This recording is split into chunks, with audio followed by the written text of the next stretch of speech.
Hello everyone, this is Swati Singh. Welcome to Shriji classes. Last run पे हम लोगों ने मोमेंटम स्टार्ट कर दिया था। मोमेंटम के कुछ फॉर्मूले करे थे और उससे पहले Newton second law of motion किया था। अभी हम एक क्वेश्चन करेंगे, उसके बाद आगे की चीजें समझेंगे। ठीक है, तो हमारा क्वेश्चन है, तो ये रहा हमारा question. A bullet moving at speed of 150 metre per second. एक बुलेट है हमारी जो 150 मीटर पर सेकेंड की स्पीड से मूव कर रही है। इज एम्बेडेड इनटू, एम्बेडेड मतलब धस गई है, इसमें एक वुडन ब्लॉक के अंदर। Wooden block, mass of bullet is 10 gram. Bullet का मास 10 ग्राम है। Time taken by bullet to penetrate into block. ये जो हमारी बुलेट जा रही है, ये इस ब्लॉक के अंदर धस गई है। इस ब्लॉक के अंदर धसने में इसको कितना टाइम लगा? 0.3 सेकेंड लगा। ठीक है, तो हमको कैलकुलेट क्या करना है? Calculate distance of penetration. ठीक है, पहला। दूसरा, calculate force on bullet by wooden block. इस बुलेट के द्वारा पेनिट्रेट करने में कितना डिस्टेंस, ब्लॉक के अंदर कितना डिस्टेंस इसने कवर किया। ठीक है, ब्लॉक के अंदर जब गई तो इसने कितना डिस्टेंस कवर किया, मतलब यहां से धसी और यहां तक धसते धसते इसने कितना डिस्टेंस कवर किया। ये हमें फाइंड आउट करना है और टाइम हमें गिवन है। ठीक है, फिर फोर्स, बुलेट के ऊपर कितना फोर्स था जब वो ब्लॉक के अंदर जा रही थी। ठीक है, ये दो चीजें पता करनी है। तो पहले इनिशियली बुलेट के पास क्या था? Initial momentum. Initial momentum bullet के पास क्या था, देख लेते हैं। बुलेट का मास है 10 ग्राम, तो momentum p i is equal to क्या होगा? Initial momentum is equal to mass into velocity. ठीक है, मास इंटू वेलोसिटी। मास कितना है? 10 ग्राम, उसको केजी में कन्वर्ट करेंगे। 10 divided by 1000, that is KG. और उसको, उसकी स्पीड कितनी है? 150 मीटर पर सेकेंड। ठीक है, तो इनिशियल मोमेंटम क्या हो गया?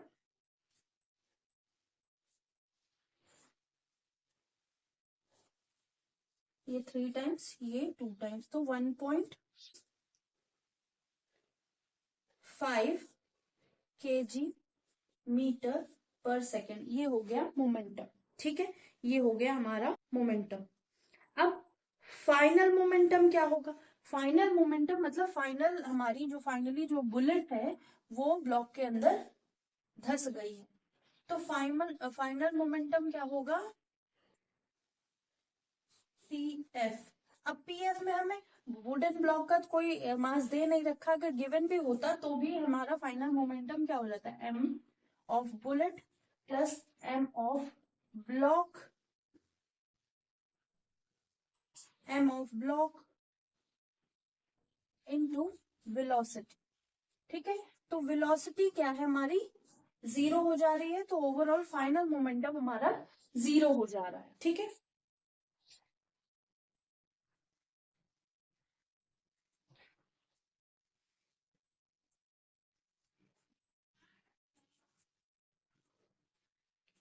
तो हमें डिस्टेंस निकालने के लिए क्या चाहिए? डिस्टेंस के लिए हम इक्वेशन ऑफ मोशन लगाएंगे। V square is equal to u square plus 2as। हमारे पास v है 0, u है 150 का स्क्वायर प्लस 2a कितना है? a हमको नहीं पता। ठीक है, a हमको फाइंड आउट करना पड़ेगा। ठीक है, तो उसके लिए अब हम आगे का प्रोसेस करेंगे। अब हम पहले फोर्स निकाल देते हैं। फोर्स क्या होगा? फोर्स अप्लाइड ऑन बुलेट क्या होगा? Change in momentum upon change in time, वो निकाल लेंगे। ठीक है, फिर उसमें हम m इंटू ए लगा देंगे, वहां से हम a फाइंड आउट कर लेंगे। करें? होप सो ये नोट कर लिया होगा, इनिशियल मोमेंटम और फाइनल मोमेंटम। यहां से लिख लेते हैं हम। तो force F is equal to delta P by delta T। Delta P क्या है? डेल्टा P है 1.5 और 0 minus 1.5, 0 minus 1.5 kg metre per second upon 0.03। तो कितना हो गया? -1.5 0.03 यही होगा। ठीक है, अब हम यहां से पॉइंट हटाएंगे, यहां से पॉइंट हटाएंगे, नीचे का ऊपर से एक पॉइंट हटाएंगे तो नीचे 10 आएगा, और नीचे से एक पॉइंट हटाएंगे तो ऊपर 100 आएगा, 2 0 बढ़ेंगे। ठीक है, तो क्या आएगा? 1500 अपॉन 3 इंटू 10। तो ये कैंसिल, कितना आ जाएगा? ये माइनस में आएगा, माइनस का 50 न्यूटन, माइनस का 50 न्यूटन हमारा फोर्स आ गया। ठीक है, माइनस का 50 Newton force applied by bullet on the block. जो फोर्स है बुलेट का ब्लॉक के ऊपर वो ऐसा आएगा, क्योंकि बुलेट हमारी जब इनिशियली चली थी तो उसकी मास और स्पीड दोनों हम लोगों ने कैलकुलेट की थी। जब वो धस गई थी तब हमने उसका mass and final momentum, mass and velocity का प्रोडक्ट करके देखा तो वो 0 हो गया। अब जब 0 हो गया तो यहां से यहां तक पहुंचने में जो भी बुलेट ने फोर्स लगाया, तो फोर्स क्या है? Change in momentum upon time. Change in momentum कितना है? 0 माइनस 1.5 अपॉन 0.03। ठीक है, उसको हमने कैलकुलेट किया तो हमारा -50 न्यूटन आया। अब हम इसको रिमूव करके क्या लिखेंगे? एक्सेलरेशन निकालने की कोशिश करते हैं। तो हमें s फाइंड आउट करना है, दैट इज डिस्टेंस s या x बोल सकते हैं। s फाइंड आउट करना है और a हमको यहां से कैलकुलेट करके निकालना है। तो F इज इक्वल टू कितना होता है? आया है -50 newton. F is equal to क्या होता है? m इंटू ए लिख सकते हैं। m हमें पता है, m of bullet is 10/1000 kg into acceleration में फाइंड आउट करना है। एक्सेलरेशन इज इक्वल टू, यहाँ से 0 कैंसिल और ये मल्टीप्लाई होगा -5000 मीटर पर सेकेंड स्क्वायर। तो फोर्स की वजह, फोर्स को में हमने ma रखा, force is equal to ma रखा और a की वैल्यू कैलकुलेट कर दी।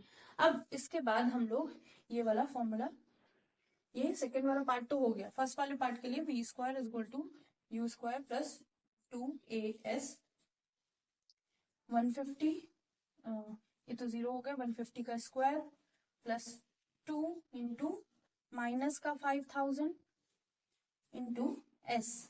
ठीक है, तो s राइट हैंड साइड ले आएंगे, s राइट हैंड साइड लाएंगे तो कितना हो जाएगा? s इज इक्वल टू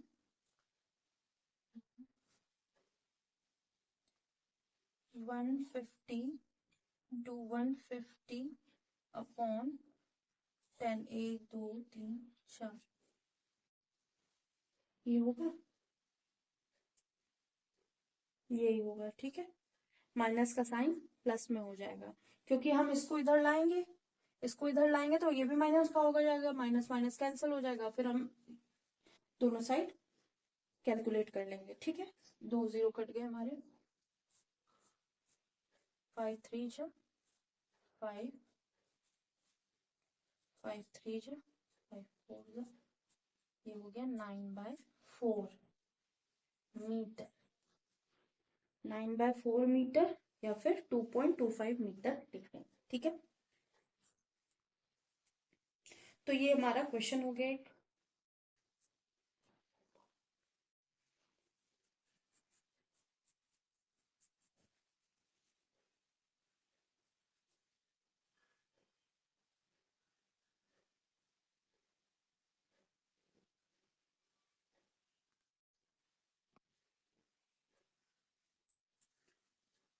तो होप सो ये क्वेश्चन समझ में आ गया होगा। नेक्स्ट क्वेश्चन करते हैं।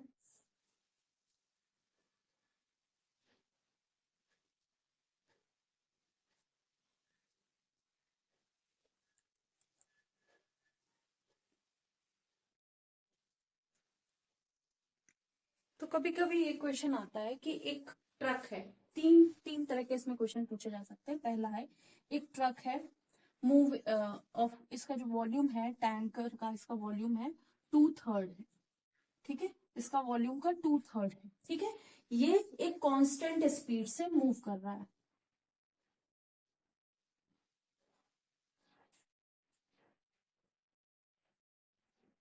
ठीक है। ये कांस्टेंट स्पीड से, कॉन्सेप्ट ले सकते हो या फिर क्वेश्चन ले सकते हो, ठीक है। ये कॉन्सेप्ट कांस्टेंट स्पीड से मूव कर रहा है, इसका वॉल्यूम 2/3 ऑफ टोटल वॉल्यूम है, मतलब जो वाटर का वॉल्यूम है वो 2/3 है और टैंक का वॉल्यूम v है, 2/3 है। अब कांस्टेंट वेलोसिटी या कांस्टेंट स्पीड से ये फॉरवर्ड मूव कर रहा है। Sudden brakes are applied, suddenly हमने क्या करा, ब्रेक अप्लाई कर दिया। अब जब ब्रेक अप्लाई किया उसके बाद क्या होगा, the flow of water will be in which direction, या फिर कह सकते हैं flow of water in which direction. अगर कांस्टेंट स्पीड से घूम रहा है हमारा ट्रक या मूव कर रहा है, तो पहला तो एक तो ये है कि ये स्थिर है, बहुत ज्यादा स्पीड से नहीं जा रहा हमारा ट्रक, पानी लेके जा रहा है, बहुत कांस्टेंट स्पीड से जा रहा है, इस स्पीड से जा रही है कि जो स्टेबल कंडीशन है, वाटर हमारा बहुत ज्यादा हिलडुल नहीं रहा, ठीक है। जैसे थोड़ा बहुत हिल रहा है तो इधर से ऐसे जाके फिर ऐसे ऐसे ऐसे लहरें मार रहा है, ठीक है। तो एक कांस्टेंट स्पीड से ट्रक जा रहा था, जब कांस्टेंट स्पीड से ट्रक जा रहा था तो सडनली क्या हुआ, हमने ब्रेक अप्लाई, जब ब्रेक अप्लाई किया तो जो फ्लो ऑफ वाटर था ऐसे जा रहा है और उसके अंदर जो पानी रखा वो भी ऐसे जा रहा है। जब ये दोनों ऐसे ही एक ही डायरेक्शन में पर्टिकुलरली जा रहे हैं तो जब हमने ब्रेक ब्रेक अप्लाई किया तो क्या होगा, ठीक है। तो ये कैसे, तो इसको लिख सकते हैं मूव बैकवर्ड, ऑप्शन दे रहे हैं मूव फॉरवर्ड, सी unaffected,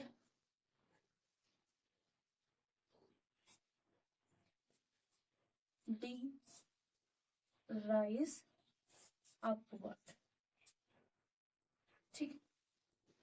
अब बताइए, अब इसकी क्या कैसा होगा, जब हमारी कोई चीज, जैसे ये है हमारा ट्रक, इसके अंदर कुछ रखा हुआ है, ये ऐसे जा रहा है, ठीक है, ये लिक्विड फॉर्म में है। तो जब हमारा ट्रक जा रहा है तो ये हमारा जो लिक्विड फॉर्म है इसके अंदर भरा हुआ, जो मूवेबल है वो भी इसके अंदर इसी के साथ ही उसी स्पीड से जा रहा है। अब इसमें क्या हुआ, नीचे वाले में ब्रेक लगा दिया, तो नीचे जब ट्रक के टायर में ब्रेक लगा तो ये तो घूम रहा था, इसमें तो ब्रेक लगा नहीं है, तो ये जाएगा फॉरवर्ड की तरफ। तो जो मूवेबल चीज है वो फॉरवर्ड की तरफ जाएगी, ब्रेक लगा है सडनली, जैसे ही हमारा बस में होता है, जैसे कि बस में जो लोग खड़े होते हैं वो और जो बैठे होते हैं वो भी, ठीक है। तो क्या हुआ, बस हमारी मूव कर रही है, जब बस हमारी मूव कर रही है सडनली कोई ब्रेकर आ गया या कोई आदमी या कोई पर्सन क्रॉस करने लगा तो बस वाले ने ब्रेक लगाया एकदम से, या कोई जानवर दौड़ के निकल गया, इंडिया में होता है, हर रोड पे निकल जाता है। तो बस में क्या हुआ, ब्रेक लगा, ड्राइवर ने ब्रेक लगाया, तो क्या हुआ, जो बैठे थे वो अपनी सीट से आगे की तरफ हो गए और जो खड़े थे वो भी जैसे कुछ हैंडल पकड़ के खड़े थे तो वो भी आगे की तरफ हो गए, ठीक है। उनके पैर तो जो बस के कांटेक्ट में पैर थे तो पैर तो आ गए उसी पोजीशन पे या उसी उस पे, लेकिन हमारी जो अपर बॉडी थी वो इतनी जल्दी उस पे उस मोड पे नहीं आ पाई। वैसे ही पानी के साथ हुआ, टैंकर के अंदर जो पानी था वो नीचे जो था, जो यहाँ वाला लेयर थी वो तो कांटेक्ट में थी, ठीक है, ट्रक के डायरेक्ट कांटेक्ट में थी, वो तो इतना उथल पुथल नहीं बचाएगी, लेकिन जो अपर लेयर होगी ना वो आगे की तरफ चली जाएगी, ठीक है। नेक्स्ट क्वेश्चन की तरफ आते हैं। नेक्स्ट क्वेश्चन क्या है, अगर हमारा ट्रक एक्सेलरेट कर रहा है,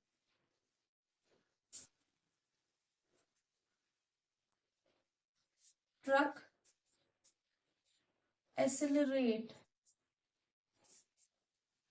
अब ट्रक एक्सेलरेट कर रहा है, एक्सेलरेट कर रहा है मतलब कि कांस्टेंट स्पीड नहीं है या कांस्टेंट वेलोसिटी नहीं है, यहाँ पे कांस्टेंट स्पीड की जगह वेलोसिटी करो, क्योंकि डायरेक्शन का यहाँ खेल देखने को मिल रहा है हम लोग को। तो ट्रक एसेलरेट, अब कैसे एसेलरेट कर रहा है, ए जो है एसेलरेशन है वो less than acceleration due to gravity. फिर इसमें भी क्या हुआ, और ये भी इसी डायरेक्शन में मूव कर रहा है, sudden brakes applied, sudden brakes are applied. तो हमें क्या बताना है, flow of water in which direction, ठीक है। तो यहाँ पे जो पानी है वो क्या है, वो इस तरह से है कि जो हमने ट्रक में भरा पानी टैंकर के अंदर वो ऐसे है, मतलब तेजी से चल रहा है। अभी देखा होगा कि बहुत तेजी से अगर कार या बस जाती है तो जो पैसेंजर होते हैं वो ऐसे बैठे होते हैं, ठीक है। ऐसे ही जब ट्रक बहुत तेजी से चल रहा है तो जो अपर लेयर ऑफ वाटर है ना वो ऐसे हो गई है, पीछे के साइड हो गई, पीछे के साइड उठी हुई है। ऐसे बस में जब बहुत ज्यादा स्पीड से चलते हैं लोग, क्या होते हैं, कस के पकड़ के बैठते हैं और ऐसे बैलेंस करने की कोशिश करते हैं अपन कार के सॉरी बस का जो मोमेंटम होता है उससे या फोर्स होता है उससे अपने आप को बैलेंस करने की कोशिश करते हैं। तो ये जो एक्सेलरेशन है वो एक्सेलरेशन ड्यू टू ग्रेविटी से कम है। सडनली ब्रेक अप्लाइड कर दिए गए, ब्रेक को लगाया गया। जब सडनली ब्रेक्स को अप्लाई किया गया तो वाटर कहाँ जाएगा, ठीक है। तो पहला मूव बैकवर्ड, दूसरा मूव फॉरवर्ड, तीसरा अनअफेक्टेड, चौथा राइज अपवर्ड, ठीक है। तो अब ट्रक हमारा जा रहा है, एक्सेलरेशन उसकी एक्सेलरेशन ड्यू टू ग्रेविटी से कम है, और जैसे ही ब्रेक अप्लाई किए गए, क्योंकि वाटर ऑलरेडी हमारा ऐसा था पीछे की तरफ जा रहा था, तो अब वाटर जैसे हम ब्रेक अप्लाई करेंगे तो क्या होगा, तो क्या होगा, पानी जो होगा ये तो ऐसे मूव कर रहा था, ये अपने आप को ऐसे रखा तो बहुत तेजी से जा रहा था, तो ये पूरा पीछे की तरफ जा रहा है, और जैसे ही ब्रेक अप्लाई करे ये सारे ऐसे हो जाएगा पानी, ऐसे, ठीक है। तो ये जो फोर्स की वजह से हुआ है तो वाटर यहाँ पे भी फॉरवर्ड ही मूव करेगा, वाटर मूव फॉरवर्ड, यहाँ पे भी वाटर फॉरवर्ड ही मूव करेगा, ठीक है। वाटर की डायरेक्शन चेंज नहीं होगी। अगर थर्ड जो केस है वहां पे क्या होगा कि हमारा जो है पानी वो भरा हुआ है ट्रक में, ठीक है, और ट्रक क्या कर रहा है, ये फिर से एक्सेलरेट कर रहा है, ट्रक कांस्टेंट स्पीड से नहीं जा रहा है, एक्सेलरेशन हो रहा है, एक्सेलरेट कर रहा है। अब यहाँ पे जो ए है acceleration is equal to g होगा, मतलब acceleration is equal to gravity, acceleration due to gravity के बराबर होगा, ठीक है। A is equal to g के बराबर होगा। जब हम यहाँ पे सडन ब्रेक लगाएंगे तब क्या होगा,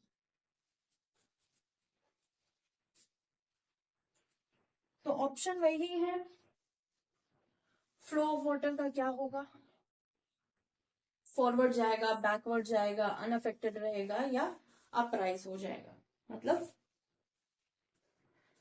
क्या होगा। तो ये एक्सेलरेशन से मूव कर रहा है तो हमारा ट्रक का पानी भी ऐसे ही रहेगा जैसे पहले वाले कंडीशन में था। यहाँ क्या होता, ब्रेक अप्लाई हुआ तो पानी ऐसे उठ गया, फॉरवर्ड गया और थोड़ा सा उठ गया। लेकिन इस वाले केस में क्या होगा, जैसे ही ब्रेक अप्लाई किया जाएगा ये पानी इससे बाहर निकलना शुरू, ठीक है, क्योंकि ऑलरेडी वो बहुत ज्यादा स्पीड से मूव कर रहा था। तो यहाँ का आंसर क्या होगा, यहाँ का आंसर होगा water will move out from the tanker, water will move out from the tanker, ठीक है, तो ये आज के 2 क्वेश्चन हुए, इनफैक्ट इसमें 4 क्वेश्चन हो गए। फर्स्ट क्वेश्चन वो और 3 क्वेश्चन ये, इनमें से कोई भी आ सकता है। इसके अलावा या तो बस एंड ट्रैवलर का आ जाएगा, बस and passenger, train and passenger, ऐसा कुछ भी आ सकता है। ठीक है, बस एंड पैसेंजर का ज्यादा आता है और ये भी आ सकता है। या तो इसमें ऐसे कर सकते हैं, ए इज इक्वल टू, ए अगर ज्यादा होगा तो बाहर चला जाएगा, ए इक्वल टू और मोर देन का, ए ज्यादा या जी से ए जी से ज्यादा या इक्वल टू होगा तो ये जैसे ही ब्रेक अप्लाई करेंगे पानी बाहर चला जाएगा। ठीक है, इसको नोट कर लीजिए।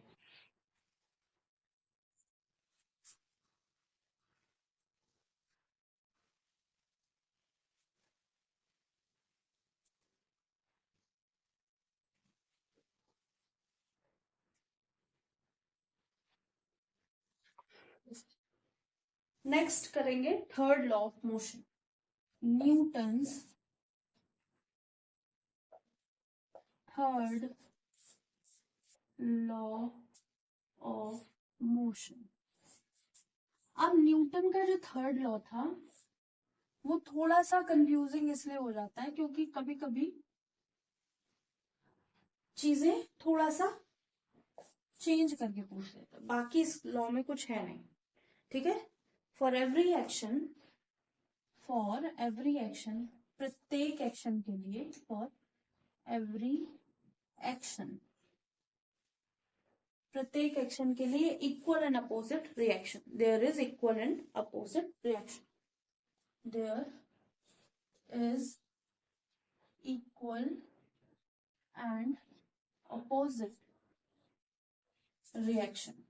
अब कहने का मतलब कि अगर कोई वस्तु एक्शन कर रही है तो जिस वस्तु के ऊपर एक्शन हो रहा है वो भी इक्वली उस पर फोर्स लगा रही होगी। अगर हम इस पेन से इस बोर्ड पर फोर्स लगा रहे हैं तो ये बोर्ड भी उतना ही फोर्स हमारे पेन पे अप्लाई कर रहा है।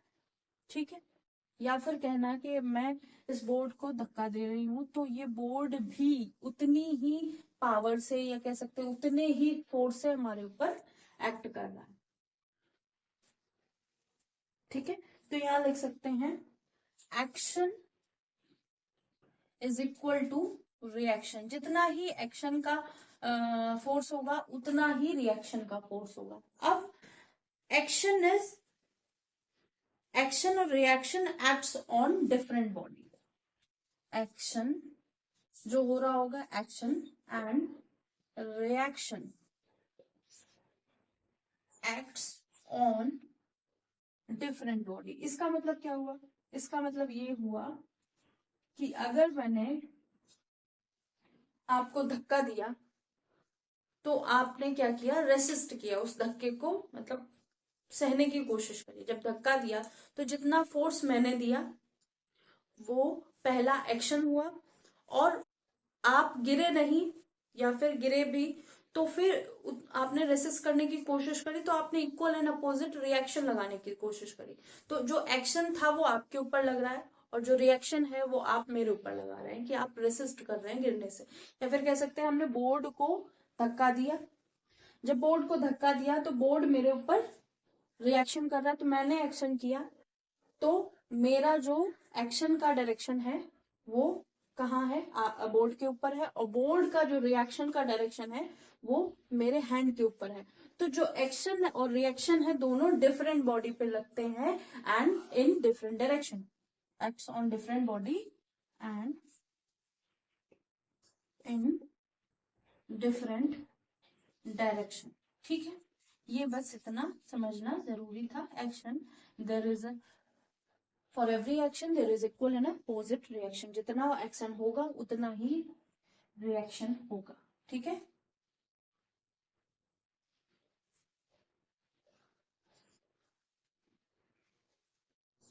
अगर कोई ऑब्जेक्ट जितने फोर्स से इस पे एक्ट कर रहा है तो ये ऑब्जेक्ट भी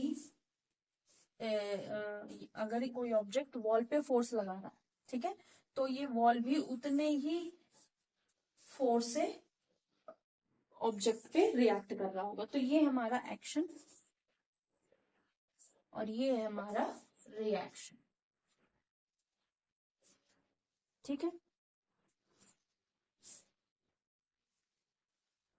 force applied by object to wall is action, force applied by wall to object is reaction। तो ये भी फोर्स का फॉर्म है, ये भी फोर्स का फॉर्म है। अब डायरेक्शन की बात कर जाएंगे तो अगर हम ये भी लिख सकते हैं, force of forward is equal to minus the value of force of backward. इसमें ऐसे लिख सकते हैं, फॉरवर्ड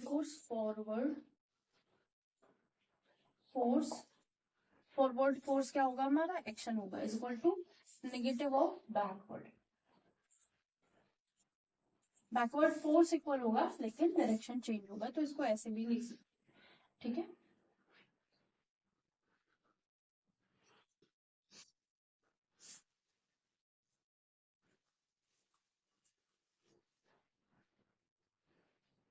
तो नेक्स्ट क्लास में हम लोग कंजर्वेशन ऑफ लीनियर मोमेंटम करेंगे। आज के लिए इतना ही। लाइक कीजिएगा, सब्सक्राइब कीजिएगा, शेयर कीजिएगा, बताइएगा क्लासेस कैसी लग रही हैं।